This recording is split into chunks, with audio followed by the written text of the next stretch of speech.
All right, today we're diving into a deep analysis of Titan Company, one of India's most iconic brands.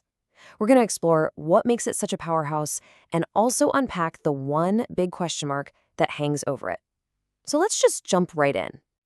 First things first, the report's overall score for Titan, a really strong 8.3 out of 10.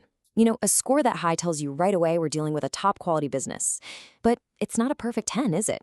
And understanding that little gap, well, that's where the real story is. The entire analysis, really, it all boils down to this single, powerful idea. Titan is an absolutely exceptional company, but it comes at an equally exceptional price. This is the core conflict we're going to be looking at, that tension between undeniable quality and a very, very demanding price tag. Okay, so to really get a handle on that dilemma, let's start with the good stuff. What is it that makes this business what the report calls a financial fortress and a true market leader? So, you might think of Titan and immediately think of their watches, right? But the data tells a totally different story. Titan is, first and foremost, a jewelry behemoth. A whopping 85% of its revenue comes from brands like Tanishq. This incredible focus is the engine that drives the whole company. And its dominance is just staggering. The report finds that Titan controls over 80% of India's organized jewelry market. I mean, just think about that for a second. In a country with over 1 billion people, one single company has captured almost the entire trusted branded jewelry space. That's not just market leadership, that's like having an impenetrable moat around your castle. Now, all that market power translates into some fantastic efficiency. The report points to a return on equity of 18.5%. So what does that actually mean? Well, put simply, for every 100 rupees that shareholders have put into the company, Titan is kicking out 18.5 rupees in profit. That's a huge sign of a really well-run company. So you put all those pieces together, almost zero debt, it's a cash-generating machine, and it's got these stellar profits. And what do you get? You get what the report perfectly calls a financial fortress. It's the kind of clean, pristine balance sheet that investors just dream about. So this brings us to the obvious question, right? With this dominant position and these fortress-like financials, what could possibly be the downside? There has to be a catch. And the analysis is very, very clear on this point. And here we are, on the other side of that dilemma, the exceptional price. This is where the report raises its biggest red flag. And it all comes down to a single word: valuation. This is where you can actually see that high price in black and white. We're looking at the price-to-earnings ratio.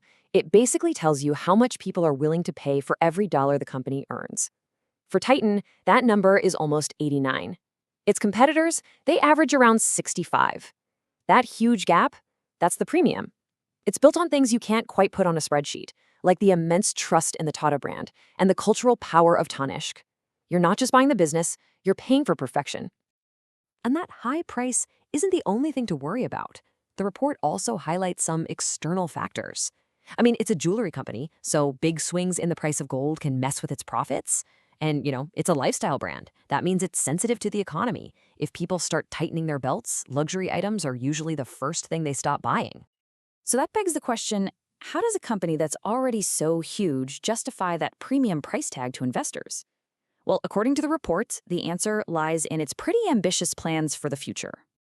Okay, so let's get into Titan's roadmap. How is it going to deliver the kind of growth that makes that high price make sense? The report lays out a really clear 3-part strategy. So the strategy is pretty simple, really. It's broken down into 3 main pillars. First, push deeper into India's smaller Tier 2 and Tier 3 cities. There's a ton of untapped potential there. Second, get way more aggressive with online sales. And third, just keep innovating with new products to bring in new kinds of customers. And that whole 3-part strategy is designed to hit one absolutely critical target: 15 to 18% revenue growth every single year. And look, that's not just a nice-to-have goal, it's basically a promise to investors. Hitting this number year in and year out is the only way the company can grow into its expensive valuation. If they miss, that exceptional price starts to look like a real problem.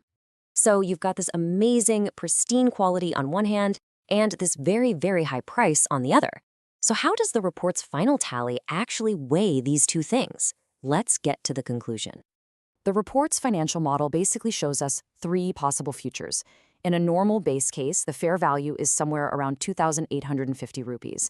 But look at the current price. It's way higher, trading much, much closer to the really optimistic bull case scenario. To put it simply, the market isn't just pricing in success, it's pricing in outstanding success. And this brings us to the report's really nuanced conclusion. Yeah, the price is high today, no doubt about it. But for an investor who's thinking long-term, like 5 or 10 years down the road, the incredible quality and the staying power of Titan's leadership might just make today's price an acceptable entry point. It's really a bet on sustained excellence. And that leaves us with the ultimate question at the heart of this whole analysis, doesn't it? When you find a company that is this dominant, this well-run, and this deeply woven into the fabric of a culture, is there a price at which it's just too expensive? Or is paying for perfection the only way to own the very best? That's the decision the report leaves with you.